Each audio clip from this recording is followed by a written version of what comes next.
একটি অঘটন আর এক অলৌকিক ঘটনা একসাথে মেয়েটির জীবন বদলে দেয়। মেয়েটির বয়স থেমে যায় চিরতরে। এরপর বছর যায়, দশকের পর দশক পেরোয়, যুগ বদলায়, কিন্তু মেয়েটি থেকে যায় একই রকম তরুণী। আজকের মুভি দ্য এজ অব অ্যাডেলিনের এক্সপ্লানেশন থেকে জানবো এই চিরতারুণ্য মেয়েটির জীবনে কি বয়ে এনেছিল। আশীর্বাদের আলো নাকি অভিশাপের ছায়া? এটি 2015 সালে মুক্তিপ্রাপ্ত একটি আমেরিকান রোমান্টিক ফ্যান্টাসি মুভি। ছবিটিতে অ্যাডেলিনের ভূমিকায় অভিনয় করেছেন ব্লেক লাইভলি।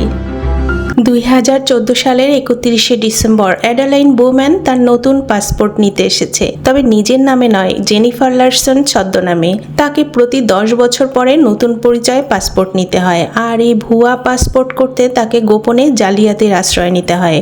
পাসপোর্ট নিয়ে অ্যাডেলাইন তার বাসায় ফিরে আসে, তার পালিত কুকুরকে আদর করে, খেতে দিয়ে তার সাথেই গল্প করতে থাকে, কারণ এই কুকুরটি তার নিঃসঙ্গ জীবনের সার্বক্ষণিক সঙ্গী। এরপরে সে একটা ট্যাক্সি নিয়ে পাবলিক লাইব্রেরি চলে আসে। অফিসে পৌঁছে অ্যাডেলাইন তার কলিগ জেনি আর কেনেথকে শুভেচ্ছা জানায়। আমরা জানতে পারি অ্যাডেলাইনের প্রচুর বই পড়ার অভ্যাস। এছাড়া সে বেশ কয়েকটি ভাষায় কথা বলতে পারে, আর লাইব্রেরির আর্কাইভে থাকা পুরানো নিউজ রিল অ্যাডেলাইনের খুব আগ্রহের জিনিস। কেনেথ পুরনো কিছু নিউজ রিল যেগুলো নতুন করে ডিজিটাল ফরম্যাটে ট্রান্সফর্ম করা হয়েছে সেগুলো অ্যাডেলাইনকে বাছাই করতে বলে। অ্যাডেলাইন রিলগুলো নিয়ে দেখতে শুরু করে। তো এতক্ষণ অ্যাডেলাইনের বর্তমানের অর্থাৎ 2014 সালের ঘটনা ছিল, আর তার বর্তমান বয়স 106 বছর। চমকে ওঠার মতো ব্যাপার, তাই না? কারণ জানতে আমাদের যেতে হবে প্রায় 100 বছর পেছনে। কি এমন ঘটেছিল অ্যাডেলাইনের জীবনে? কিছু ঘটনা খুব দ্রুত ঘটতে থাকবে, তাই একটু মনোযোগ দিয়ে শুনবো, ওকে? ফ্ল্যাশব্যাক শুরু হয় নিউজ রিলের বর্ণনায় অ্যাডেলাইনের পরিচয় দিয়ে। অ্যাডেলাইন মেরি বোম্যানের জন্ম 1 জানুয়ারি 1908 সালে। পরের দৃশ্য চলে আসে 21 বছর পরে অ্যাডেলাইন আর ইঞ্জিনিয়ার জেমস প্রেসকটের বিয়ের অনুষ্ঠান। বিয়ের 3 বছর পরে অ্যাডেলাইনের মেয়ে ফ্লেমিং এর জন্ম হয়। মেয়ের জন্মের 5 বছর পর গোল্ডেন গেট ব্রিজে নির্মাণ কাজ চলার সময়ই অ্যাডেলাইনের স্বামী দুর্ঘটনায় জীবন হারায়। তো স্বামী মারা যাওয়ার 10 মাস পরের একটি ঘটনা। অ্যাডেলাইন এক রাতে ড্রাইভ করে তার বাবার বাড়িতে যেতে থাকে, যেখানে 5 বছরের মেয়ে ফ্লেমিং তার জন্য অপেক্ষা করছিল। আর যাত্রাপথে একটা খুব অস্বাভাবিক দুর্ঘটনা ঘটে। সাধারণত এই সময়টাতে বরফ পড়ার কথা, কিন্তু সেই রাতে প্রচুর বৃষ্টি হচ্ছিল, ফলে গাড়ি ব্রেক হারায় আর পার্শ্ববর্তী খাদে পড়ে সেখান থেকে লেকের পানিতে পড়ে ডুবে যায়। হিম শীতল পানিতে ডুবে যাওয়ার কারণে অ্যাডেলাইনের দেহ অ্যানেক্সিস রিফ্লেক্সে চলে যায়। এটা একটা মেডিকেল টার্ম, যার মানে তাৎক্ষণিকভাবে নিঃশ্বাস বন্ধ হয়ে যায় আর হার্টবিট স্লো অথবা সাময়িক বন্ধ হয়ে যায়। 2 মিনিটের ভেতর অ্যাডেলাইনের শরীরের তাপমাত্রা প্রায় 30 ডিগ্রিতে নেমে যায়। এবার তার হার্টবিট বন্ধ হয়ে যায়, বলা যায় তার মৃত্যু ঘটে। আর এরপরই ঘটে সেই অদ্ভুত অলৌকিক ঘটনা। একটা বজ্রসহ বিদ্যুৎ 3 গুণ শক্তির ইলেকট্রিসিটি নিয়ে গাড়িতে আঘাত করে। এর ফলে অ্যাডেলাইনের দেহ অ্যানেক্সিস অবস্থা থেকে প্রচণ্ড ঝাঁকুনি খেয়ে গাড়ি থেকে বের হয়ে আসে আর পানির উপরে ভেসে ওঠে। তার হার্ট কাজ করতে শুরু করে, আর প্রায় 2 মিনিট পরে সে প্রথম নিঃশ্বাস নেয়। অ্যাডেলাইনের 30 বছর বয়সে ঘটে যাওয়া এই ঘটনায় তার দেহের ডিজেনারেশন বা ক্ষয় প্রক্রিয়া থেমে যায়, ফলে তার বয়সজনিত সব পরিবর্তন বন্ধ হয়ে যায়। তবে সেটা বুঝতে তার আরও 15 বছর পার হয়ে যায়। বিশেষ করে মেয়ে বড় হওয়ার পর অ্যাডেলাইন তার শরীরের সজীব সৌন্দর্য খুশি আর বিস্ময়ের সাথে প্রথম উপলব্ধি করে, আর মনে করে এই অবস্থার কারণ তার স্বাস্থ্যকর জীবনযাপন, জিনগত বৈশিষ্ট্য আর সৌভাগ্য। আর পরিচিত কারোর সাথে দেখা হলে শুনতে হয়, অ্যাডেলাইন, হায় ঈশ্বর, তুমি সামান্য একটুও পাল্টাওনি। মেয়ে ফ্লেমিংকে পাশে দেখে বলে, তোমাদের দেখে বোন বলে মনে হচ্ছে, এটা কিভাবে সম্ভব? তো কিছুদিন পরে একদিন রাস্তায় এক ট্রাফিক পুলিশ অ্যাডেলাইনের ড্রাইভিং লাইসেন্স দেখে তার বয়স নিয়ে সন্দেহ প্রকাশ করে, ফলে লাইসেন্সটি জব্দ করে আর পরে বার্থ সার্টিফিকেট দেখিয়ে অফিস থেকে নিয়ে আসতে বলে। আর তার পরপরই অ্যাডেলাইন ক্যালিফোর্নিয়া থেকে সান ফ্রান্সিসকোতে শিফট করে যায় আর স্কুল অফ মেডিসিনে একটা চাকরিও নিয়ে নেয়। সে হয়তো ভাবছিল ওখানে বেশি দিন থাকলে আবারও প্রশ্নের সম্মুখীন হতে হবে। সান ফ্রান্সিসকোতে সে নিজের উপর গবেষণা চালায় আর তার শরীরের বিষয়টা বোঝার সব রকম চেষ্টা করে। 1 বছর ভালো করে পড়াশোনার পরে অ্যাডেলাইন বোম্যান এটা মেনে নিতে বাধ্য হয় যে তার অবস্থার কোনো রকম বিজ্ঞানসম্মত ব্যাখ্যা নেই। বয়স বাড়ার সাথে সাথে নিজেকে নিয়ে অ্যাডেলাইনের অস্বস্তি বাড়তে থাকে দিন দিন। এক বৃষ্টির সন্ধ্যায় রাস্তায় হাঁটার সময় FBI এর কয়েকজন তাকে আটকায়। তারা শুধু কিছু প্রশ্ন করবে এই কথা বলে তাকে প্রায় জোর করে গাড়িতে তুলে নেয়। অ্যাডেলাইন জানতে পারে টেস্ট করার জন্য তার শরীর থেকে কিছু স্যাম্পল সংগ্রহ করবে, অর্থাৎ তাকে নিয়ে পরীক্ষা নিরীক্ষা করবে। সেই বৃষ্টির রাতে গাড়ি এসে থামে একটা খোলা জায়গায়। এ সময় তাকে গাড়িতে রেখে অন্যরা নেমে গেলে অ্যাডেলাইন জানালা দিয়ে বাইরে একটা এয়ারক্রাফট আর বিভিন্ন প্রস্তুতি দেখতে পেয়ে আতঙ্কিত হয়ে পড়ে। গাড়ির দরজা খুলতে চেষ্টা করলে দেখে সবগুলো দরজা লক করা। গাড়ি থেকে বের হতে মরিয়া অ্যাডেলাইন ব্যাক সিট ভেঙে ডিকি ওপেন করে পিছন থেকে বেরিয়ে দৌড়ে পালিয়ে আসে। অ্যাডেলাইন এটা বুঝতে পেরে ঘাবড়ে যায় ও আতঙ্কিত হয়ে পড়ে যে সে পরিণত হয়েছে গবেষণার লক্ষ্যবস্তুতে। অ্যাডেলাইন বুঝতে পারে যে তাকে তার বাকি জীবন পালিয়েই বেড়াতে হবে।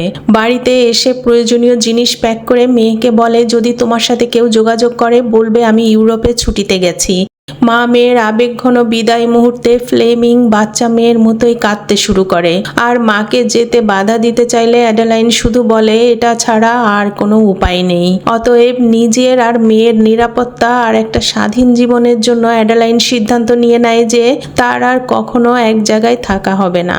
নিজের নাম, বাসা আর পরিচয় পাল্টাবে প্রতি 10 বছরে। আর নিজের এই ভাগ্য নিয়ে জীবিত কারোর সাথে কখনো কোনো কথা বলবে না। সেই মুহূর্ত থেকে প্রতিটি ক্ষণে অ্যাডেলাইন উপলব্ধি করতে থাকে চিরতারুণ্য কোনো আশীর্বাদ নয়, বরং এক অন্তহীন একাকিত্বের নাম। আর এভাবে প্রতি 10 বছর অন্তর নিজের পরিচয় আর ঠিকানা বদল করে অ্যাডেলাইন পলাতক জীবনের 60 বছর পার করে ফেলে। সে 45 বছর বয়সে ক্যালিফোর্নিয়া থেকে প্রথম পালানো শুরু করেছিল। সেই হিসেবে তার এখন বয়স 105 বছর। এই দীর্ঘ সময়ে অ্যাডেলাইন শুধু যে নিজের পরিচয় আর স্থান বদলেছে তা নয়, সে সম্পর্ক আর ভালোবাসা থেকেও দূরে রেখেছে নিজেকে। ফ্ল্যাশব্যাক থেকে কাহিনী আবার বর্তমানে চলে আসে। আজ নববর্ষের রাত, মানে কাল অ্যাডেলাইনের জন্মদিন। সেই সন্ধ্যায় অ্যাডেলাইন একটা ফোন পায় তার পুরানো এক বন্ধু অ্যামান্ডার কাছ থেকে, যে তাকে অনুরোধ করে নববর্ষের পার্টিতে যেতে। ফলে অ্যাডেলাইন জেনিফার লারসন ছদ্মনামে তার বন্ধুর আমন্ত্রণে একটি 5 স্টার হোটেলে আয়োজিত নববর্ষের পার্টিতে আসে। এই হোটেলের অনেক পুরানো ছবিতেও অ্যাডেলাইনের উপস্থিতি দেখা যায়, যেটা শুধু অ্যাডেলাইন একাই জানে। তবে অল্প সময় পরে অ্যাডেলাইন চলে যাওয়ার জন্য তৈরি হয়, বন্ধুর কাছ থেকে বিদায় নেয়। সে বলে তার মনে হচ্ছে এই ধরনের পার্টি উপভোগের তুলনায় তার বয়স বেশি হয়ে গিয়েছে। ফলে সে বিদায় নিয়ে চলে যেতে থাকে। বিল্ডিং থেকে লিফটে উঠে নামতে গেলে শেষ মুহূর্তে লিফটের বন্ধ দরজায় হাত দিয়ে আটকে দেয় এক যুবক। ফলে সে হাতে ব্যথাও পায়। অ্যাডেলাইন মজার ছলে বলে, মিস্টার, সব জায়গায় হাত দিতে নেই, এটা শোভন নয়। ছেলেটি নিজের পরিচয় দেয় অ্যালিস জোন্স বলে। অ্যাডেলাইন দেখে এই যুবককে সে পার্টিতেও দেখেছে। অ্যালিস জোন্স নিজেকে একজন দুঃসাহসী যুবক বলে পরিচয় দেয়। রাস্তার দিকে যেতে যেতে তাদের মধ্যে কথা হতে থাকে। অ্যালিস দেখা যায় অ্যাডেলাইনকে ট্যাক্সি পর্যন্ত পৌঁছে দেয়। দৃশ্য পরের দিন সকালে দেখা যায় অ্যাডেলাইন তার মেয়ে ফ্লেমিংয়ের সাথে একটা ক্যাফেতে দেখা করতে আসে। তারা বেশ কিছুক্ষণ আড্ডা দেয়। অফিসে আসলে সহকর্মী জেনি অ্যাডেলাইনকে জানায় যে মিস্টার জোন্স $50,000 মূল্যের প্রথম সংস্করণের ক্লাসিক বইয়ের সংগ্রহ এই লাইব্রেরিতে দান করছেন। অ্যাডেলাইন ভীষণ অবাক হয়। জেনি বলতে থাকে তার অফিস থেকে ফোন দিয়ে বলেছে যে মিস্টার জোন্স নিজেই বইগুলি ডেলিভার করবে। আর বলতে বলতে অ্যালিস জোন্স এসে পড়ে। আসলে বিভিন্ন প্রতিষ্ঠানের ডোনেশন দিয়ে অ্যালিস জোন্স ইতিমধ্যেই দানশীল ব্যক্তি হিসেবে নিজের পরিচিতি গড়ে তুলেছে। অ্যালিস কাছাকাছি এলে অ্যাডেলাইন বলে, তুমি এখানে কি করছো? দেখা যায় অ্যালিস তার জন্য আলাদা করে কিছু বই নিয়ে এসেছে। বইগুলো দেখে অ্যাডেলাইন ভালোই বুঝতে পারে অ্যালিস তার পছন্দ বুঝে তাকে ইমপ্রেস করতে চাইছে। সে বলে, তুমি কিভাবে জানলে আমি এখানে কাজ করি? অ্যালিস জানায় সে সান ফ্রান্সিসকো হেরিটেজ কোম্পানির বোর্ডে জয়েন করেছে, আর বোর্ড মিটিং চলার সময় সে অ্যাডেলাইনকে মিটিং রুম থেকে বের হতে দেখেছে। অ্যালিস অ্যাডেলাইনকে নিয়ে বাইরে ঘুরতে যেতে চায়। অ্যাডেলাইন জানায় শহরের বাইরে হলে তার আপত্তি নেই, তো তারা একসাথে সময় কাটাতে বাইরে যায়। অ্যালিস যেহেতু বিপুল পরিমাণ ডোনেশন দিয়ে বোর্ড মেম্বার হয়েছে, তাই অ্যাডেলাইন জানতে চায়, তো তোমার এত সম্পত্তি কোথা থেকে আসলো? উত্তরাধিকার সূত্রে? অ্যালিস বলে, কিছুটা ভাগ্য বলতে পারো। সে জানায় কলেজে তার ম্যাথমেটিক্স ছিল, আর অবসর সময়ে সে শখের বশে জলবায়ু ডেটা অ্যানালিসিস করার অ্যালগরিদম ডেভেলপ করে আর পরবর্তীতে একই অ্যালগরিদম শেয়ার বাজারের প্রেডিকশনে ব্যবহার করে সফলতা পায়। ফলে সে আর তার রুমমেট মিলে তাদের ডর্ম রুমে একটা কোম্পানি খুলেছিল, আর 3 বছর পরে কোম্পানি বড় হলে বিক্রি করে দিয়ে দুজনের শেয়ারের অর্থ ভাগ করে নেয়। অ্যাডেলাইন বলে, আর সেই টাকা দান করে বেড়ানোই এখন তোমার কাজ, তাই না? অ্যাডেলাইন চলে যেতে চাইলে অ্যালিস বলে, আমি ভেবেছিলাম আমরা একসাথে লাঞ্চ করব, অন্তত তোমাকে কিছু দূর এগিয়ে দিয়ে আসতে দাও। অ্যাডেলাইন তবু বাধা দেয়। নাছোড়বান্দায় অ্যালিস বলে, আমার মাথায় একটা বুদ্ধি এসেছে, আমি তোমাকে একটা কৌতুক বলবো, যদি তোমার হাসি পায় তাহলে চলে যাওয়ার আগে তোমাকে আরও একবার আমার সাথে ঘুরতে যেতে হবে, আর তুমি যদি না হাসো আমি বুঝে নেব আমার সাথে তোমাকে মানাবে না, আমি হাল ছেড়ে দেব। ওরে বাবা, এটা নিশ্চয়ই মারাত্মক একটা কৌতুক। অ্যালিস বলে, এটা মানব ইতিহাসের সবচেয়ে মজার কৌতুক। কৌতুক শুনে অ্যাডেলাইন হেসে ফেললে অ্যালিস চিৎকার করে বলে ওঠে, আমি তার মন জয় করতে পেরেছি। যদিও অ্যাডেলাইন বলে এটা ছিল তার সারা জীবনের শোনা সবচেয়ে বাজে কৌতুক। অ্যালিস তাকে বাসার অ্যাড্রেস দিয়ে সামনের মঙ্গলবার ডিনারের নিমন্ত্রণ জানায়, আর মঙ্গলবার অ্যাডেলাইন চলে আসে অ্যালিসের অ্যাপার্টমেন্টে। অ্যালিস সেদিন নিজের হাতে খাবার তৈরি করে, তারা গল্প করে একটা সুন্দর সময় কাটায়।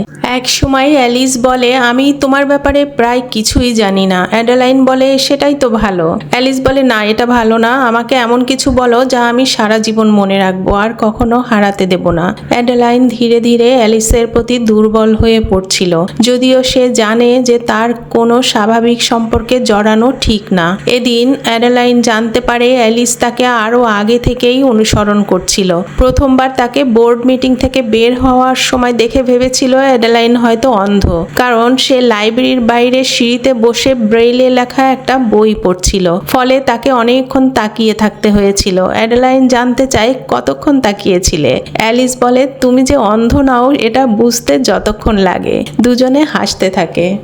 একদিন অ্যাডেলাইন বাসায় এসে দেখে তার প্রিয় একমাত্র সঙ্গী পোষা কুকুরটি বেশ অসুস্থ হয়ে পড়েছে।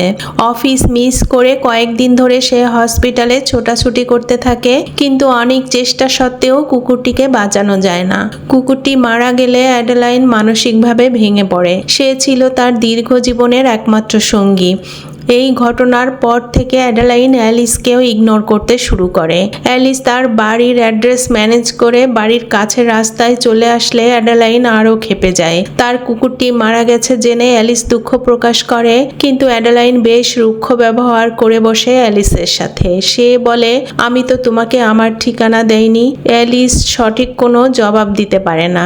অ্যালিস যতই দুঃখ প্রকাশ করে, অ্যাডেলাইন জানিয়ে দেয় যে সে তার কাছ থেকে চলে যেতে চায়। আসলে অ্যালিসকে ভালোবাসলেও অতীতের ভয় অ্যাডেলাইনকে বারবার পিছু টেনে রাখে। আমরা দেখি অ্যাডেলাইন তার মেয়ে ফ্লেমিংয়ের বাসায় এসেছে। তারা একসাথে গল্প করে সময় কাটায়, কিন্তু অ্যাডেলাইনকে ক্লান্ত আর বিমর্ষ দেখাচ্ছিল। ফ্লেমিং বলে, তুমি এবার দৌড়ানো আর মিথ্যা বলা বন্ধ করো। যারা তোমাকে সন্দেহ করতে পারত তারা সবাই মরে গেছে। অ্যাডেলাইন বলে, তার বিশেষ একজনের সাথে দেখা হয়েছিল নতুন বছরের আগের রাতে। অ্যালিস লিফটে কেমন করে ঝাঁপিয়ে পড়েছিল আর বাকি ঘটনা সব কিছু মেয়েকে খুলে বলে, এমনকি চলে আসার আগে তার সাথে নিজের করা সেই নিষ্ঠুর ব্যবহারের কথাও। এবার ফ্লেমিং তার মাকে বোঝাতে থাকে, অ্যালিসের কাছে ফিরে যেতে বলে আর দুঃখ প্রকাশ করতে বলে। ফ্লেমিং বলে, অন্তত আমার দিকে চেয়ে এটা করো প্লিজ। অনেক ভেবে অবশেষে অ্যাডেলাইন ফিরে যাওয়ার সিদ্ধান্ত নেয়।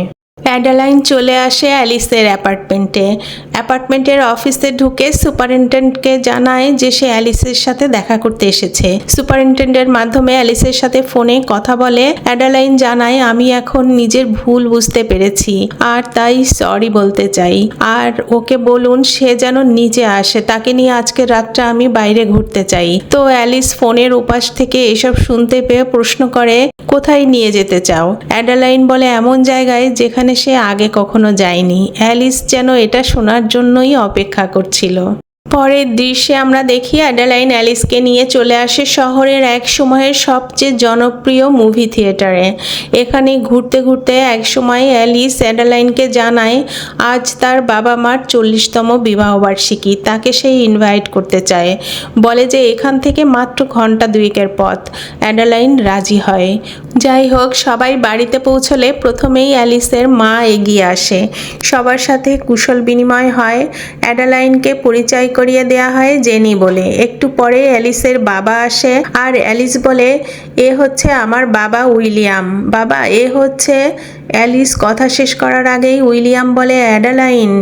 অপ্রস্তুত অ্যাডালাইন বলে, আমি আসলে জেনি। অ্যালিসের বাবা উইলিয়াম বলে, তুমি দেখতে একদম আমার এক পুরানো বন্ধুর মতো, অ্যাডালাইন বোম্যানের মতো। এ সময় অ্যাডালাইন জানায় উনি তার মা ছিল আর 6 বছর আগে মারা গিয়েছেন। তবে উইলিয়ামের চেহারায় বিস্ময়ের ভাব থেকে যায়। সে বারবার অ্যাডালাইনের প্রসঙ্গ টেনে আনে আর বলতে থাকে তাকে দেখতে একদম তার মার মতো, একই রকম চোখ আর চেহারা, আর সে খুব ভালো মেয়ে ছিল, তারা খুব ঘনিষ্ঠ বন্ধু ছিল ইত্যাদি। উইলিয়ামের বলা আমরা অনেক ঘনিষ্ঠ ছিলাম কথাটি অ্যালিসের মা ভালোভাবে নেয় না, বলে তুমি আগে তো কখনো ওর কথা বলনি। দেখা যায় উইলিয়াম আর অ্যাডালাইন দুজনেই গোপনে অতীতের স্মৃতিতে ডুব দেয়, যে তারা কয়েক দশক আগে কিভাবে দেখা করেছিল এবং প্রেমে পড়েছিল, এবং উইলিয়াম অ্যাডালাইনকে বিয়ে করতে চেয়েছিল। রাতে বিছানায় ঘুমাতে এলে অ্যালিস আর অ্যাডালাইন বেশ ঘনিষ্ঠ হয়ে পড়ে। অ্যালিস বলে যে খুব অল্প সময়ের পরিচয়ে সে তার প্রেমে পড়ে গেছে। সে খোলাখুলি তার ভালোবাসার কথা জানিয়ে দেয়। সকালে বাসার ভিতরে কাউকে দেখতে না পেয়ে অ্যাডালাইন বাইরে আসে, যেখানে শুধু উইলিয়াম ছিল। সে জানায় ক্যাথি আর কিকি মার্কেটে গেছে আর অ্যালিস গেছে মর্নিং ওয়াকে। এই সময় অ্যাডালাইনের চুলে একটা পোকা দেখতে পেয়ে সেটা তুলে ফেলতে উইলিয়াম এগিয়ে আসে। অ্যাডালাইন মাথা নিচু করে আর উইলিয়াম দেখতে পায় অ্যাডালাইনের হাতে একটা কাটা দাগ। উইলিয়াম আবার বিভ্রান্ত হয়ে পড়ে। অ্যাডালাইন হাঁটতে যাচ্ছে বলে দ্রুত সেখান থেকে চলে যায়। এদিকে উইলিয়াম তার আর অ্যাডালাইনের তরুণ বয়সের কথা ভাবতে থাকে, যেখানে জঙ্গলে একবার হাইকিংয়ে যেয়ে একটা কাঁটায় লেগে অ্যাডালাইনের হাত অনেকটা কেটে গেলে উইলিয়াম সেটা নিজেই সেলাই করে দিয়েছিল। বৃদ্ধ উইলিয়াম তখনই দৌড়ে একটা পরিত্যক্ত আউট হাউসে চলে আসে আর খুঁজতে খুঁজতে তাদের সেই সময়ের একটা ছবি পায়, যেখানে অ্যাডালাইনের হাতে ব্যান্ডেজ দেখা যাচ্ছে। উইলিয়াম পড়ে যায় দোটানায়, কি করবে বুঝতে পারে না। অবশেষে সিদ্ধান্ত নেয় মুখোমুখি হওয়ার আর দ্রুত গাড়ি নিয়ে চলে আসে অ্যাডালাইনের কাছে। গাড়ি থেকে নেমে বলে, আমি জানি তুমি অ্যাডালাইন, এটা সেই একই দাগ, আমি নিজের হাতে সেলাই করেছিলাম। আমি ভেবেছিলাম আমি পাগল হয়ে গেছি, কিন্তু এটা কিভাবে সম্ভব। অ্যাডালাইনও নিজেকে লুকিয়ে রাখতে রাখতে ক্লান্ত হয়ে পড়েছিল। সে স্বীকার করে নেয় আর সব খুলে বলে। তবে উইলিয়াম তার ছেলের কথা ভেবে অস্থির হয়ে পড়ে, কারণ অ্যাডালাইন আগের মতোই হয়তো হারিয়ে যাবে অ্যালিসের জীবন থেকেও। তাই সে অ্যাডালাইনকে বোঝায় আর অনুরোধ করতে থাকে যেন সে অন্তত অ্যালিসের জীবন থেকে এবার পালিয়ে না যায়।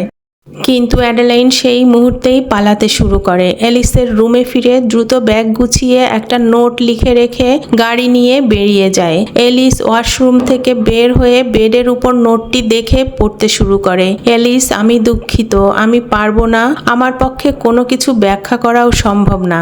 অ্যালিস দৌড়ে বেরিয়ে আসে। গাড়ির চাবি চাইলে উইলিয়াম ছেলেকে জিজ্ঞাসা করে, তুমি অ্যাডালাইনকে ভালোবাসো? অ্যালিস হ্যাঁ বললে তার বাবা বলে, কিভাবে জানলে সেটা? অ্যালিস বলে, কারণ ওকে ছাড়া সব কিছু অর্থহীন। এদিকে গাড়িতে কিছু দূর যেতেই অ্যাডালাইনের মন আবার বদলে যায়। সে যখন সিদ্ধান্ত পরিবর্তন করে গাড়িটি ঘোরাতে যাবে, ঠিক তখন একটি ট্রাকের সাথে সংঘর্ষ ঘটে আর গাড়িটি পাশের একটি খাদে পড়ে যায়। অ্যাডালাইন গাড়ি থেকে ছিটকে পড়ে, তার হৃদস্পন্দন বন্ধ হয়ে যায়। শেষ পর্যন্ত 107 বছর বয়সে এসে অ্যাডালাইন প্রায় মৃত অবস্থায় পৌঁছে যায়। ততক্ষণে অ্যালিসের গাড়ি সেখানে পৌঁছে গেছে। অ্যাডালাইনকে হাসপাতালে আনা হয়। ইলেকট্রিক শক দেওয়ার 2টা ডেফিব্রিলেটর প্যাডেল রেডি করে বুকে বসিয়ে শক দেয়া হয়। সারা রাত অ্যালিসের হসপিটালে কেটে যায়। সকালে ডক্টর এসে জানায় তার অবস্থা এখন স্টেবল আছে। তারা অনেকগুলি টেস্ট করেছে, তবে তেমন কোনো সমস্যা চোখে পড়েনি। অ্যালিস দেখা করতে চাইলে ডক্টর বলে ও খুবই ক্লান্ত, কিন্তু তুমি হয়তো কিছু কথা বলে আসতে পারো। অ্যালিস দৌড়ে যেয়ে অ্যাডালাইনকে জড়িয়ে ধরে। অ্যালিস ভেবেছে গতরাতে সে অ্যাডালাইনকে ভালোবাসার কথা জানিয়েছিল আর তাই হয়তো সে ভয় পেয়ে পালিয়ে যাচ্ছিল। অ্যাডালাইন বলে, আমিও তোমাকে ভালোবাসি, কিন্তু এখানে অন্য আরও ব্যাপার আছে। অ্যালিস জানতে চায় সেটা কি। অ্যাডালাইন বলে, প্রথমত আমার নাম জেনি না। তারপর ধীরে ধীরে সত্যিটা অ্যালিসের কাছে খুলে বলে সবকিছু। এ সময় ফ্লেমিং আসলে অ্যালিসের সাথে নিজের পরিচয় দেয় অ্যাডালাইনের দাদি হিসাবে। অ্যাডালাইন জানায় যে অ্যালিস সব জেনে গেছে। এই কথা শুনে ফ্লেমিং আনন্দে কেঁদে দেয় আর এলিসকে জড়িয়ে ধরে। দৃশ্য চলে আসে বেশ কিছুদিন পরে। অ্যালিস আর অ্যাডালাইন তৈরি হচ্ছে কোনো পার্টিতে যাওয়ার জন্য। আমরা দেখি ফ্লেমিং তাদের সাথে একই বাড়িতে আছে। এদিকে অ্যাডালাইন আয়নায় নিজেকে দেখছিল। এ সময় প্রথমবারের মতো চোখে পড়ে তার কপালের পাশে রূপালী রেখা, একটি পাকা চুল। অ্যাডালাইন যেন স্বস্তির নিঃশ্বাস ফেলে। অর্থাৎ অ্যাক্সিডেন্টের পরে যেই মুহূর্তে অ্যাডালাইনের হার্টের ডিফিব্রিলেটর প্যাডেল দ্বারা ইলেকট্রিক শক যায়, সেই মুহূর্তে তার দেহঘড়ি আবার সঠিক ছন্দে ফিরে এসেছে, যা তাকে বয়স্ক হওয়ার স্বাভাবিক প্রক্রিয়ায় ফিরিয়ে এনেছে। অবশেষে অ্যালিস আর তার একসাথে বুড়ো হওয়ার স্বপ্ন পূরণ হতে চলেছে। আর এখানেই শেষ হয় এই অদ্ভুত romantic fantasy movie the age of Adaline. চিরতারুণ্য ভরা জীবন যে খুবই অনিরাপদ আর হৃদয় বিদারক, সেটা হাড়ে হাড়ে টের পেয়েছে অ্যাডালাইন। আসলে জীবন সুন্দর তখনই যখন তা বদলায়, কখনো হারায় আর ভালোবাসায় পূর্ণ হয়। তাই জীবনের সত্যিকারের সৌন্দর্য অমরত্বে নয়, বরং পরিবর্তনের বাস্তবতায়। ভিডিও সম্পর্কে যে কোনো মতামত কমেন্ট করে জানিয়ে দিও। আর অসাধারণ সব হলিউড মুভি এক্সপ্লানেশন দেখতে চাইলে চ্যানেলটি সাবস্ক্রাইব করে রাখতে পারো।